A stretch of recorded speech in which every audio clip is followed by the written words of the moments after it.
US we will deal a little later. But what about Canada situation? Just imagine, some time ago you would have said, Canada we will deal with later, let's talk about the US. So now, for some inexplicable reason, you are saying US baad mein baat karenge, chalo Canada ki baat karte. US and Canada are main players in the western part of the world. US we will deal a little later. But what about Canada situation? How are we dealing with it? Now, have we contained it? Just imagine, some time ago you would have said, Canada we will deal with later, let's talk about the US. So now, for some inexplicable reason, you are saying US baad mein baat karenge, chalo Canada ki baat karte. US is not problematic for us. No, that's true, I agree. I agree. Yeah. US is not problematic for us. But Canada is, even though it's a lightweight. Unfortunately, I agree there also. But such a wonderful people-to-people relationship, and now it is a struggling economy and whatever. But why Trudeau will be doing this? I think that's a question you need to have Trudeau here, not Jaishankar, to answer. I can only speculate.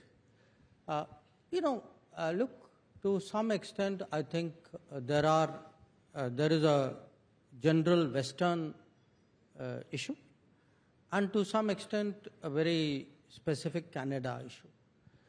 I think the Western issue has been, after all, let's be frank, the world order after 1945 was heavily Western. I mean, it was before 45 also in an imperial colonial sense. And after 1990s, it was again very, very Western. So what has happened, you can say, in the last 20, 25 years, is that there is what you can call a rebalancing, a multipolarity. Many non-Western countries have a bigger share, a bigger contribution, a bigger role, if you would, and a bigger influence which will naturally come. So the equations, in a way, between the West and the non-West, I think is changing. And it's not easy to adjust to that. If you've been dominant and you are less dominant, if there was a time when, in the conversation you were looking up and I was looking down, and now the conversation is no longer like that. It takes a little bit of getting used to. So I would say, in a broad way, on multiple subjects, today when the natural diversity of the world has started to express itself, when many more countries, and particularly many more large countries like India or China, have points of view and positions to take, there will be contestations, there will be frictions, there will be arguments. So it won't be so smooth. That's a larger picture.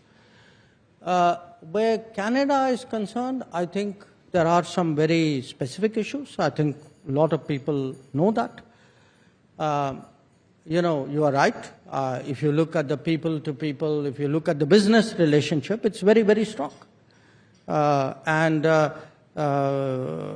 a lot of people, it is very difficult to imagine that we could reach the state of relations that we have today. So why has this happened? I would say definitely there is some history, for the non-Indians in the room, I should remind you that in the 1980s, Air India plane was blown up flying out of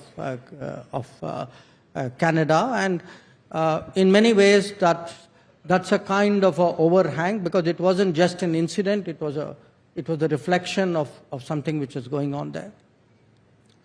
But at a time when many people felt that, look, that's all behind us, I think developments in the politics went in a different direction. And we are seeing to some degree the consequences of that. So again, I give you the first observation that, the broad attitude versus the specific. And I give you 2-3 examples of it.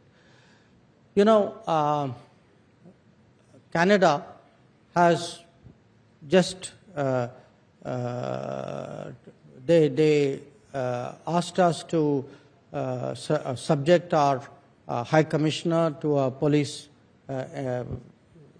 inquiry, you can say, and we chose to withdraw the High Commissioner and diplomats. Now, look at it. They seem to have a problem if Indian diplomats are even trying to make efforts to find out what is happening in Canada on matters which directly pertain to their welfare and security.